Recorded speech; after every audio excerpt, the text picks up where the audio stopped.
वक्रतुंड महाकाय सूर्यकोटि समप्रभ निर्विघ्नं कुरु मे देव सर्वकार्येषु सर्वदा। ओम गणेशाय नमः। नमस्कार भक्तगण, मैं कविता तिवारी आपका अपने चैनल कविता तिवारी में स्वागत करती हूँ।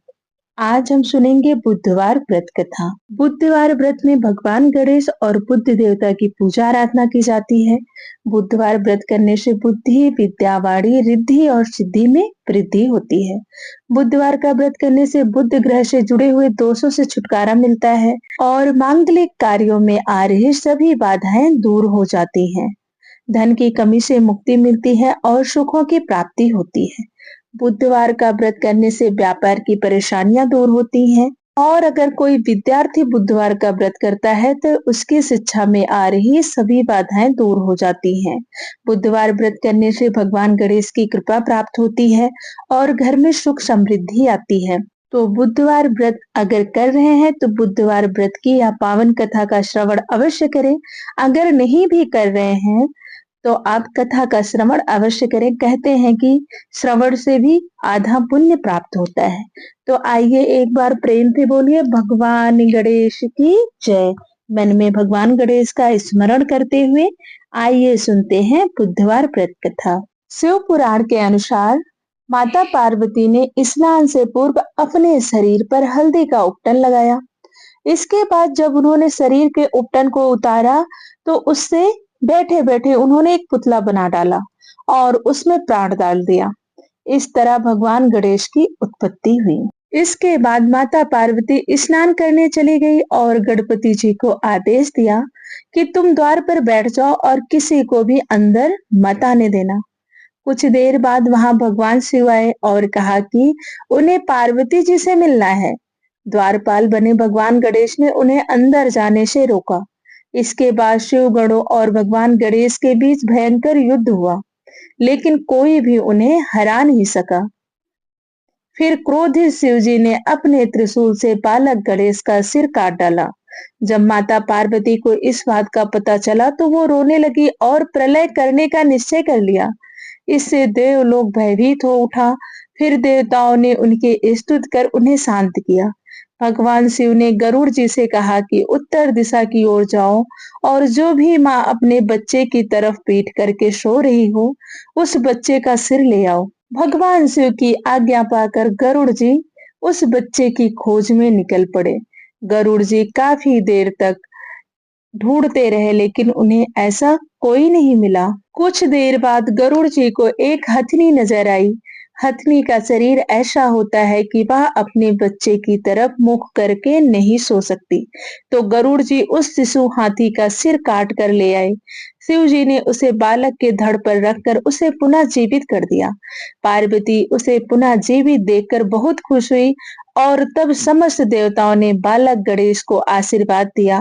भगवान शिव ने उन्हें आशीर्वाद दिया कि किसी भी मांगलिक कार्य की शुरुआत अगर गणेश पूजा से होगी तो वो सफल होगा।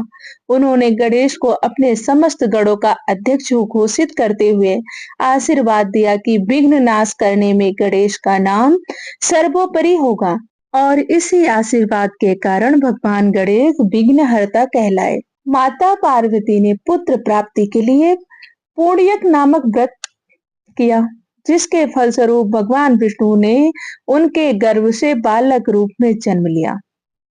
जन्म के पश्चात सभी देवी और देवता शिव पार्वती को बधाई देने और बालक गणेश को आशीर्वाद देने के लिए बारी बारी से उपस्थित हुए, परंतु शनि देव ने बालक गणेश को ना तो देखा और ना ही उसके पास गए। माता पार्वती को यह बात अपने पुत्र का अपमान लगी और वो रुष्ट हो गई।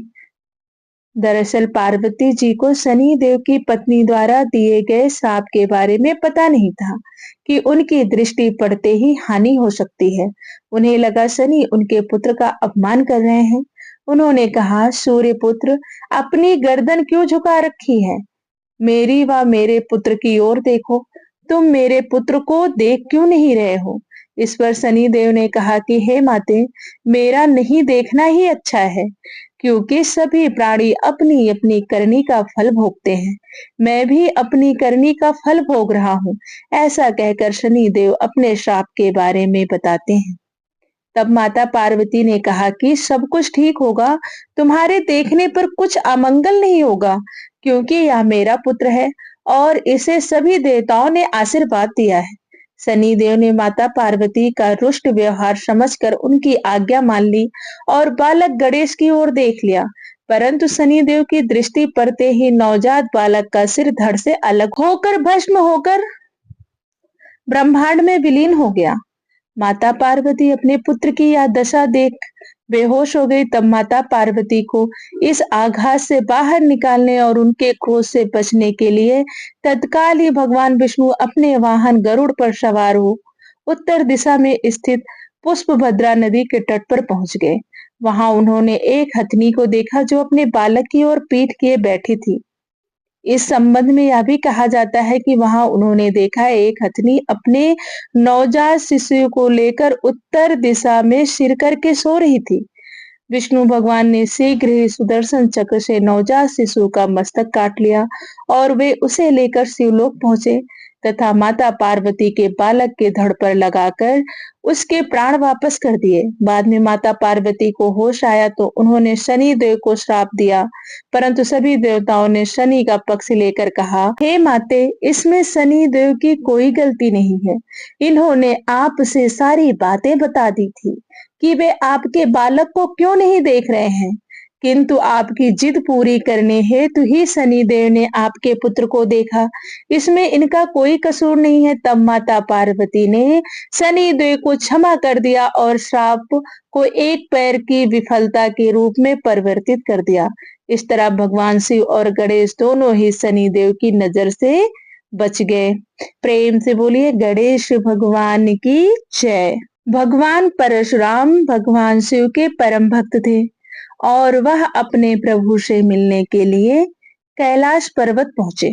लेकिन गणेश भगवान द्वार पर खड़े थे और उन्होंने परशुराम जी को अंदर जाने से रोक दिया। परशुराम जी ने गणेश जी से काफी विनती की, लेकिन वो नहीं माने। आखिरकार परशुराम जी ने गणपति जी को युद्ध की चुनौती दी। इस चुनौती को स्वीकार करते हुए गणेश जी ने युद्ध किया, लेकिन इस दौरान परशुराम जी के फरसे के वार से उनका एक दांत टूट गया और वे एक दंत कहलाए। प्रेम से बोलिए गणेश भगवान की जय। एक गांव था जिसमें एक सेठानी अपने परिवार के साथ रहती थी। सेठानी का गांव के पास ही शहर में बड़ा व्यापार था। सेठ जी गणेश जी की पूजा श्रद्धा एवं विश्वास से करते थे, जिससे सेठ जी के घर में अन्न धन का भंडार सदैव ही भरे रहते थे। उनके जीवन में किसी प्रकार की कोई कमी नहीं थी। नित्य प्रतिदिन नियम अनुसार रोज वो नदी पर नहाने जाते और आकर गणेश जी की पूजा करते, उन्हें भोग लगाते और फिर स्वयं भोजन करते थे। यह बात सेठानी जी को अच्छी नहीं लगती थी। वो धार्मिक नहीं थी और ईश्वर में इतना विश्वास नहीं रखती थी। एक बार सेठानी जी ने सोचा, यह इतना गणेश जी को मानते हैं, गणेश जी की पूजा करते हैं, इससे क्या होता है, आज देखती हूँ तो वे कैसे गणेश जी की पूजा करते हैं। अगले दिन जब सेठ जी नदी पर नहाने जाते हैं तो सेठानी जी गणेश जी की मूर्ति को उठाकर कपड़े से ढककर बगीचे में जमीन के नीचे दबा देती हैं। जब सेठ जी नदी से नहाकर घर आते हैं और देखते हैं कि गणेश जी की मूर्ति तो मंदिर में नहीं है, तो वो सेठानी से पूछते हैं, गणेश जी की मूर्ति मंदिर में नहीं है, कहाँ गई? सेठानी जी बोलती हैं, मुझे नहीं मालूम। मूर्ति को घर में बहुत ढूंढते हैं। उस दिन क्योंकि वो गणेश जी को भोग नहीं लगा पाए, इसके लिए सेठ जी ने अन्न जल का भी त्याग कर दिया और गणेश जी से प्रार्थना करने लगे, हे प्रभु, लगता है आप मुझसे रुष्ट हो गए हैं और कहीं चले गए हो। आप अपनी कृपा दृष्टि मुझ पर बरसाइए और हे भगवान, अब आप मुझे दर्शन दीजिए। सेठ जी ने मन ही मन सोचा कि अब से जब तक आप मुझे मिल नहीं जाते, मुझे दर्शन नहीं दे देते, तब तक मैं अन्न जल का त्याग करता हूँ। उस दिन पूरा निकल गया। रात्रि में सेठ जी की भक्ति से प्रसन्न होकर गणेश जी भगवान ने सेठ को सपना दिखाया। उस सपने में गणेश जी भगवान एक छोटे से चूहे के साथ खेल रहे होते हैं और चूहे को खाने को लड्डू देते हैं। चूहा लड्डू लेकर बगीचे में जाता है और जमीन को खोदता है और लड्डू वहीं डाल देता है। अचानक सेठ जी की नींद खुल जाती है। सेठ जी बगीचे में जाते हैं और वही खोदते हैं जहां उन्होंने सपने में देखा था, और वहीं उनको थोड़ी सी जमीन खोदने पर कपड़े में लिपटे हुए गणेश भगवान की मूर्ति मिलती है। सेठ जी गणेश जी की मूर्ति की पूजा करके उनको यथा स्थान स्थापित करते हैं और सेठानी के पूछने पर सारा वृतांत उन्हें सच-सच बताते हैं। बात जानकर सेठानी जी को आश्चर्य होता है और सेठानी जी मन ही मन श्रद्धा एवं विश्वास से गणेश जी भगवान की भक्त बन जाती हैं और सेठ जी से कहती हैं कि मुझसे बड़ा भारी अपराध हो गया है। अब हम दोनों पति पत्नी प्रेम सहित गणेश जी भगवान की आराधना करेंगे एवं उनकी पूजा में कभी कोई कमी नहीं आने देंगे। यह सुनकर सेठ जी अत्यधिक प्रसन्न हो जाते हैं और दोनों पति पत्नी गणेश जी भगवान को धन्यवाद करते हैं। प्रेम से बोलो गणेश भगवान की जय। हे गणेश भगवान, अपनी अनुकंपा सेठ सेठानी के समान हम सभी पर बनाए रखना। कथा कहने वाले, सुनने वाले और हुंकारा भरने वाले सबके मनोरथ को पूर्ण करना। प्राचीन काल में समलापुर नामक एक नगर था। उस नगर में मधुसूदन नाम का एक व्यक्ति निवास करता था। मधुसूदन जब विवाह योग्य हुआ तो उसके माता पिता ने उसका विवाह पास के छोटे से नगर बलरामपुर की युवती संगीता से करा दिया। संगीता का परिवार काफी धार्मिक और सात्विक भाव से जीवन जीता था, इसलिए संगीता और मधुसूदन का विवाह पूर्ण रीति रिवाज और रस्मों से संपन्न हुआ। विवाह उपरांत संगीता और मधुसूदन सुखपूर्वक दाम्पत्य जीवन जीने लगे। विवाह होने के बाद कभी अपने ससुराल कभी पीहर, इस तरह से संगीता का जीवन सुखपूर्वक व्यतीत होने लगा। एक बार संगीता अपने मायके बलरामपुर गई हुई थी तो मधुसूदन उसे लेने अपने ससुराल पहुंचा। ससुराल में मधुसूदन की खूब आवभगत हुई और आदर सम्मान मिला। संध्या को जब मधुसूदन ने ससुराल से विदाई लेनी चाहिए तो संगीता के माता पिता ने मना कर दिया। संगीता के माता पिता बोले, पुत्र आज बुधवार का दिन है। हमारे यहाँ रिवाज है कि बुधवार के दिन लड़की को अपने ससुराल के लिए विदा नहीं करते। बुधवार को ससुराल जाना बहुत अशुभ माना जाता है। आप आज रात्रि में यहीं विश्राम करो और प्रातः काल संगीता को लेकर चले जाना। मधुसूदन को उनकी बातों पर विश्वास नहीं हुआ और वह बुधवार को ही जाने की अपनी जिद पर अडिग रहा।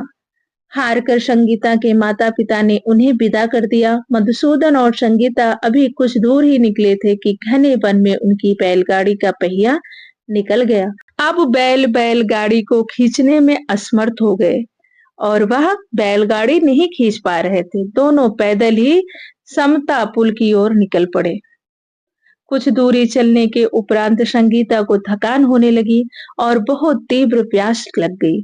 दोनों ने एक पेड़ के नीचे विश्राम करने का निश्चय किया और मधुसूदन संगीता के लिए जल लाने वन में निकल गया।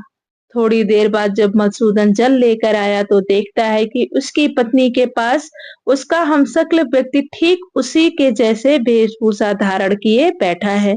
मधुसूदन को यह देखकर बहुत क्रोध आया और उस बहुरूपिये से झगड़ा करने लगा। संगीता भी नहीं समझ पाई कि उसका पति कौन है, क्योंकि दोनों पूर्णतः एक जैसे प्रतीत हो रहे थे। मधुसूदन और उसके हमशक्ल का झगड़ा सुनकर पास से गुजर रहे राजा के सैनिक वहां आ गए। सैनिकों ने जब सारा वृतांत सुना तो उन्होंने संगीता से अपने पति को पहचानने के लिए कहा। संगीता भी दुविधा में पड़ गई और अपने पति को नहीं पहचान पाई। झगड़े का कोई हल नहीं निकलने के कारण सैनिकों ने मधुसूदन और उसके हमशक्ल को राज दरबार में पेश किया। राजा ने दोनों को कठोर कारावास की सजा सुना दी। अब मधुसूदन ने अपने किए का प्रायश्चित होने लगा और वो समझ गया कि उसने बुद्धदेव को क्रोधित किया है और ये उन्हीं का क्रोध का फल है। मधुसूदन ने हाथ जोड़कर भगवान बुद्ध से क्षमा मांगी। मधुसूदन ने प्रण लिया कि वो आज के बाद हमेशा बुधवार का व्रत रखेगा और बुधवार व्रत कथा भी सुनेगा। भगवान ने उसे उसके पाप का दंड दे दिया है और उसे शिक्षा भी मिल गई थी, इसलिए भगवान ने उसे क्षमा कर दिया।